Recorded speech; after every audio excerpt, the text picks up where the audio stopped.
I wouldn't change anything because first of all, I'm too happy, and so I wouldn't want to fuck with that, right? And second of all, I just really believe in my thesis. I think everybody here under 30 is rushing to do stuff to close insecurities and vulnerabilities, and it's making them do things that they're gonna regret long term, and I just didn't.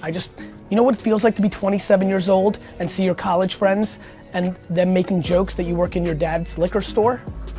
Like, I just was able to be in my own head and not care about what anybody else thought, and that would be my biggest piece of advice, because I genuinely believe all of you are in a rush for that. I don't think you care about a BMW or a Rolex or like spending a lot of money on a vacation for any other reason because of the psychological aspects of how that positions you to other people. I really believe that. And so I just think people, you know, like the young man, I don't know if he's here, who's like, I'm killing it, I want to start teaching other people. He's so young. Like, anybody could do well at Wall Street the last 6 years, everybody. Like, if you've lost money on Wall Street in the last 7 years, you should literally retire. Like, and call it a day and just leave, because it's impossible not to make money, right? And so like, I think people are caught. I'm saying it over and over. I know a lot of you pay attention. If you're under 32, you are completely misreading the situation. The college debt crisis is coming. This economy will crash. And everybody's behaving like 10 million raising. Like, if you don't make money, you're vulnerable. And so I just think people are misplaying it. I'm very concerned about the lack of patience. People come up, they put up the 5, they're like, yeah, Gary, I love patience, but then I look, they aren't deploying patience. Way too much debating in your 19-year-old head, you know? Eat shit for 10 fucking years, work for somebody that's smart for free, make minimum wage, live with 7 homies in a 1-bedroom apartment. That's the best way you'll enjoy the rest of your life. That's the furthest thing from people's minds. Everybody's gonna crush it and start a business and fucking kill it. Everybody's so fucking great. 99% of these people in this room have no shot of building a business that is long-term successful unless they go super long tail and super patient. The number one thing I tell all my client service people is you can only control what you can control. Most of my client people are so ideological about their clients. 100% of VaynerMedia's clients don't do even 50% of what I want them to do. Let me just say this very clear. 100% of VaynerMedia's clients aren't even 50% doing behavior I want them to do to make their business bigger. And I'm Gary V. You know, like, so, you know, I think you need to be historically correct. So I think the other mistake that people make is the other way, which is you pander to the client. And you're saying the things that you know they want to hear. You need to be historically correct. You know, if you believe in something, you have to die on that sword, because it feels really bad when then that plays out, but you never said anything because you knew the client didn't want it, and then they're blaming you for it, and you're like, fuck, I always knew it. That's a way worse L than dying on your own sword. And just recognizing that you can't control shit.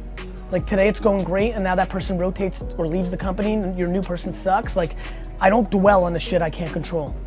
I wanted to eat shit for a decade and build this Vayner machine so I could buy businesses. So I won't fire the clients because I have a mission in a 50-year macro. I eat shit every fucking day. I dislike being at the mercy of other people, but I know what I'm doing in a 40-year window, and so that's why I'm choosing. So since I made that decision, I hate when people are like, I hate this shit. I'm like, then quit and go fucking do something else.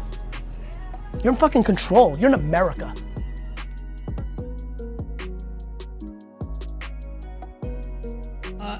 You know, actually, how many people in this room are immigrants or children of immigrants? Please raise your hand.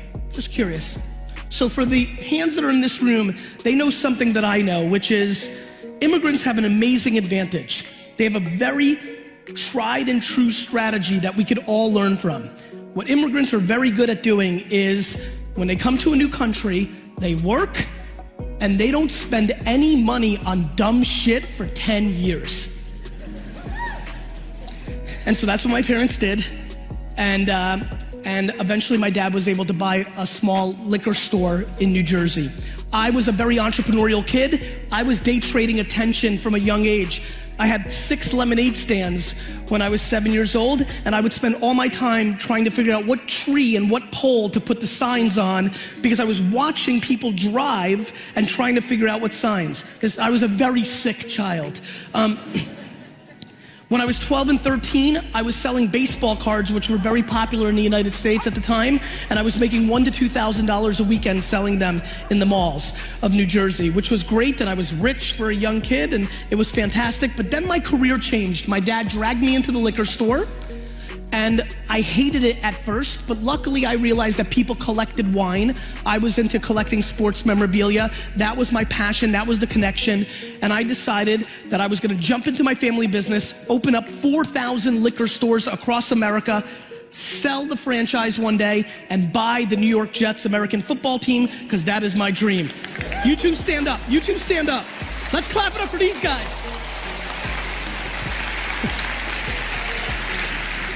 In 1994, I was in my dorm room in college. My friend came over to me, and I want to start wrapping this up and getting it to what matters to you. He brought me into a room. It was the first time I heard coo-coo-ch, which was the internet. I was very excited about it. I didn't know what it was. I said something stupid like, is this the information superhighway? I looked at it. This is, there's a lot of youngsters in here. This was 1994. I literally stood there and watched people on the internet for 5 hours. It was that crazy. It was just that insane. It was so new. And when I finally had my turn to go on there, within 20 minutes, I landed on a message board where people were trading and buying in cards, baseball cards. And I realized, my God, I can do business on this thing. And over the next year, I went headfirst and learned about eBay, learned about what was going on in Amazon, started learning the early internet culture, and in 1996, I launched WineLibrary.com, one of the first 2 e-commerce wine businesses in America. From 1998 to 2003, in a 5-year window, I grew my dad's business from a $3 to a $60 million business on very, very important terms that matter to this entire room. I had no money. It was a $3 million business that had 10% gross profit, $300,000 before expenses. There was no marketing budget. What I needed is to make every penny work like a dollar. So the strategy became day trading attention. When you day trade attention, my friends, here's what you do. You don't overspend on what everybody believes is tried and true. Every single company in this gorgeous conference right now is grossly overspending money on things that they've been doing for the last decade, because it's the things that they accept, or the reporting justifies it, or they're just lazy to try something new. Everyone. And so what you do when you day trade attention is you have to find angles. What's underpriced? How many people here do email marketing or have done email marketing in their lives? Raise your hands. Perfect, a lot of you. In 1997, I started an email newsletter. Most people that came into my liquor store didn't even know what email was in 1997. I collected, and in 1998, I had a 200,000 person email newsletter with 91% open rates. Now, it's not because I was a genius, and I know a lot of you sit here just like I do with emails that are 13 to 23% open rates today. It's that in 1997, nobody was emailing. We hadn't ruined it yet. One thing I promise you, more than I know that the sun will come up tomorrow, I know that marketers ruin everything.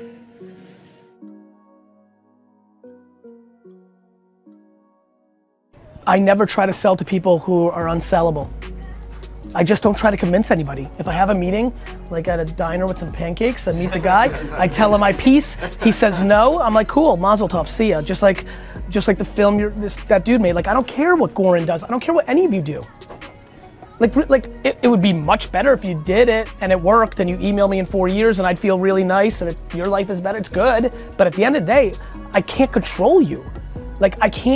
I can't control you. I love this new kick where, as you guys know, I'm like, stop watching me, right? So people think it's cool to email me and say, I've stopped watching you, I've unsubscribed. But then they're, no, let me get to the punchline. But then I watched it because I was curious. I was pumped about that at first until I caught something in a stream once, which put me down a rabbit hole. Now I look at their behavior. So literally, this is how I think people are misplaying it.